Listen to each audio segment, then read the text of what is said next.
नमस्कार, practically proved के इस क्लास में आप सभी का स्वागत है।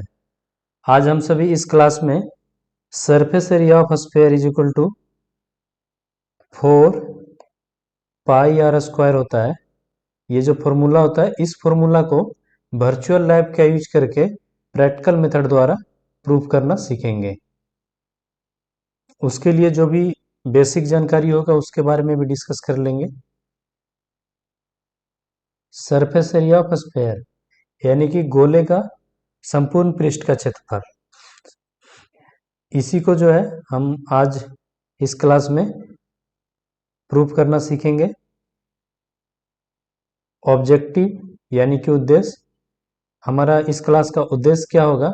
To give a suggestive demonstration of the formula for the surface area of sphere in terms of its radius, यानी कि रेडियस के टर्म्स में जो भी हमारा गोले का संपूर्ण पृष्ठ का क्षेत्रफल बराबर फॉर्मूला होगा वो रेडियस के टर्म्स में ही होगा, क्योंकि जो फॉर्मूला प्रूव होकर के आएगा उसमें जो कुछ भी रहेगा रेडियस के अलावा वो सारा का सारा कांस्टेंट ही रहेगा।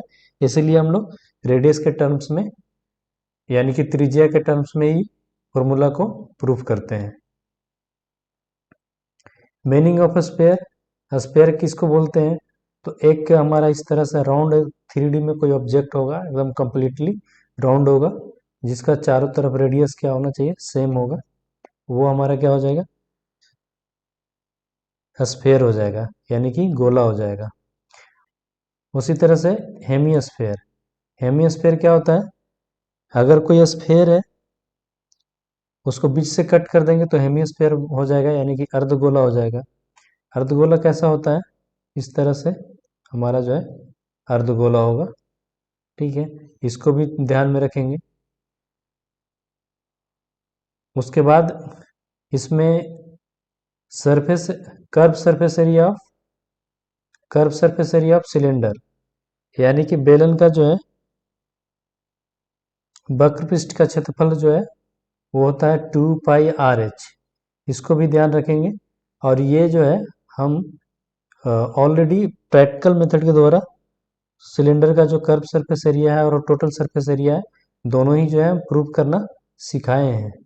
अगर आप वो क्लास नहीं देखे होंगे तो वो क्लास जो है इस चैनल पे वीडियो पड़ा हुआ है, वहाँ से आप देख सकते हैं। अब क्लास को शुरू करते हैं।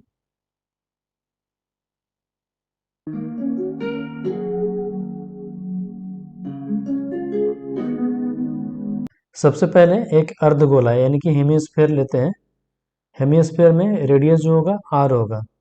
उसके बाद क्या होगा? जरूरत है यहाँ पे एक धागे का बंडल जरूरत पड़ेगा। वो क्या करेंगे? उस धागे से इस वाले जो हमारा हेमिस्फीयर है यानी अर्धगोला, इस तरीके से हम उसको ढकना शुरू करेंगे।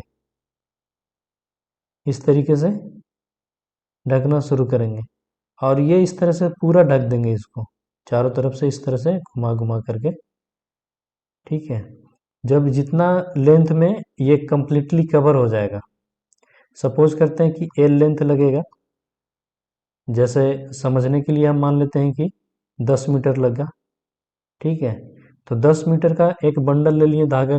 पहले तो पता नहीं था कितना लगा, लेकिन उसको घुमाते घुमाते घुमाते घुमाते जब इसको कंप्लीटली जो है कवर कर लिए तो पता चल गया कि कितना मीटर लगा। जितना मीटर लगा होगा, सपोज कर लेते हैं कि यहाँ पे 10 मीटर लगा, तो 10 मीटर का दो और बंडल बना करके तैयार करेंगे। एक तो पहले क्या किए कि इसमें जो है धागा जब लपेटना शुरू किए इस तरीके से, तो वो पूरा कंप्लीट हो गया, वो 10 मीटर लगा। दो और इसी तरीके से हम जो है बंडल धागा कर लेंगे। ठीक है, इतना समझ में आ गया होगा कि करना क्या है। एक हेमिस्फीयर लिए और एक धागे का बंडल लिए और उसको घुमा घुमा करके जो है हेमिस्फीयर को चारों तरफ पूरा ढक दिए। ढकने के बाद जितना जो लेंथ था हमारा, उसी लेंथ का दो और धागे का जो है बंडल ले लिए। उसके बाद एक सिलेंडर लेंगे। सिलेंडर जो हम लेंगे यानी जो बेलन लेंगे उसका भी रेडियस आर ही होगा, यानी कि जो हमारा हेमिस्फीयर का रेडियस था वही हम सिलेंडर का रेडियस लेंगे। और सिलेंडर का जो हाइट होगा वो 2r होगा।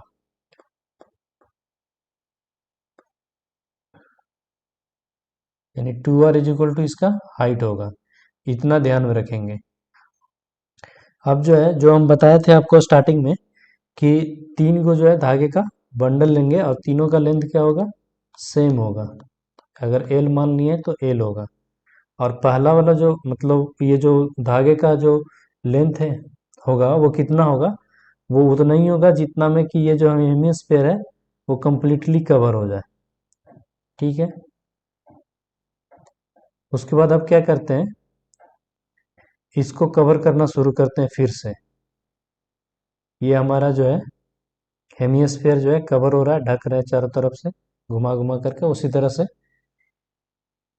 ये जो है सिलेंडर है, सिलेंडर को भी चारों तरफ से घुमा घुमा करके ढक रहे हैं।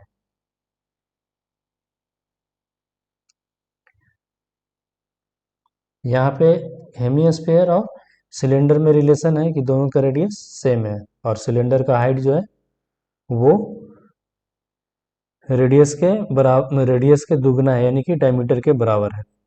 तो जैसा कि हम देख रहे हैं कि एक जो बंडल था यहाँ पे जिसका लेंथ सपोज कर लिए एल था, वो कम्प्लीटली खत्म हो गया एक में, क्योंकि हम पहले ही उतना ही लिए थे जितना में ये कवर हो जाए। तो ये इसमें पूरा का पूरा कवर हो गया। दूसरा वाला देखें यहाँ पे कि इसमें हाफ जो है वो कवर किया है। एक बंडल से कितना कवर हुआ, हाफ हुआ, यानी एक इसमें वन लेंथ लग गया तो हाफ कवर हुआ। दूसरा भी इसमें हम बंडल को चारों तरफ से घुमा रहे हैं, घुमा करके इसमें देख रहे हैं कि इसमें कितना होता है। तो चूंकि क्या है कि इस दोनों में रिलेशन है आर का, दोनों का रेडियस सेम है और डायमीटर जितना है हमारा सिलेंडर का उतना इसका हाइट है। तो क्या होगा कि इसमें अगर एक बंडल लगा तो उसी लेंथ का इसमें दो बंडल लगेगा सिलेंडर में। ठीक है, तो अभी यहाँ पे देख लिए, अभी यहाँ पे देख पा रहे हैं कि दोनों जो हमारा धागे का बंडल था यानी जो थ्रेड था वो कम्प्लीटली जो है इसमें यूज हो गया। एक यूज हुआ हेमिस्फीयर में और दो यूज हुआ हमारा सिलेंडर में। इतना ध्यान में रखेंगे और इसी चीज को क्या करना है, जो हम अभी देखे हैं उसको कंपेयर करके लिख देंगे।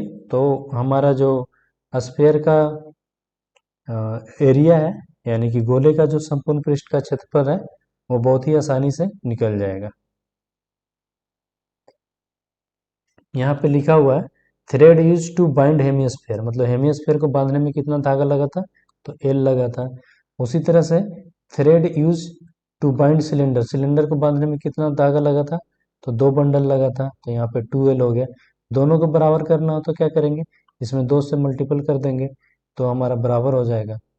ठीक है, उसी तरह से यहाँ पे लिखा हुआ है लेंथ ऑफ सिलेंडर थ्रेड, तो length of cylinder thread is equal to क्या होगा, किसके रिस्पेक्ट में, लेंथ ऑफ हेमिस्फीयर थ्रेड।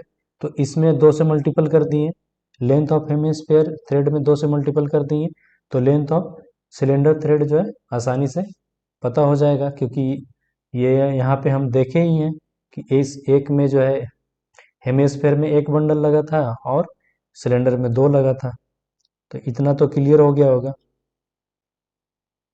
अब दोनों को कंपैरिजन करते हैं और फॉर्मूला जो है ऑटोमेटिकली प्रूव्ड हो जाएगा। रेडियस तो हेमिस्फीयर का आर होगा, सिलेंडर का जो हाइट होगा वो 2R होगा और दोनों को क्या करते हैं, लेंथ से कंपेयर करते हैं। ठीक है, तो surface area of hemisphere is equal to क्या हो जाएगा, half into surface area of cylinder. क्यों होगा, क्योंकि जो धागा यूज हुआ था वो हेमिस्फीयर में कितना धागा यूज हुआ था, हाफ यूज हुआ था। अगर क्योंकि दो दुगना यूज हुआ किस में, सिलेंडर में, तो हाफ यूज हो गया किस में, हेमिस्फीयर में। तो अब क्या करते हैं, half into surface area of cylinder क्या होता है, 2πRH। तो 2 और हाफ कैंसिल हो जाएगा, तो यहाँ पे हेमिस्फीयर इज इक्वल टू क्या हो जाएगा, surface area of hemisphere is equal to क्या हो जाएगा, πRH। पाई आर सेम रहेगा। एच का वैल्यू क्या हो था, तो एच का वैल्यू था 2R था, तो यहाँ पे एच का वैल्यू 2R रख देंगे। अब क्या हो जाएगा, 2 बाहर कर लेंगे, यहाँ पे पाई जैसे था वैसे ही रहेगा, R into R, R square हो गया। तो यहाँ पे surface area of hemisphere is equal to 2πR² हो गया। अब क्या करना है, स्फेयर को निकालना है तो हेमिस्फेयर का दुगना कर लेंगे, ठीक है। तो क्या हो जाएगा हमारा, स्फेयर क्या हो जाएगा, देयरफॉर मतलब इसलिए surface area of sphere is equal to 2 × pi r²। तो दो दो मल्टीपल करेंगे तो 4 हो जाएगा पाई r²। तो यहाँ पे प्रूव्ड हो गया surface area of sphere is equal to 4 pi r², यानी कि गोले का जो संपूर्ण पृष्ठ का क्षेत्रफल बराबर 4 पाई r² प्रूव्ड हो गया। आशा करते हैं कि यह क्लास जो आप लोगों को समझ में आया होगा। आप सबके उज्जवल भविष्य की कामना करते हुए इस क्लास को यहाँ पे समाप्त करते हैं। जय हिंद।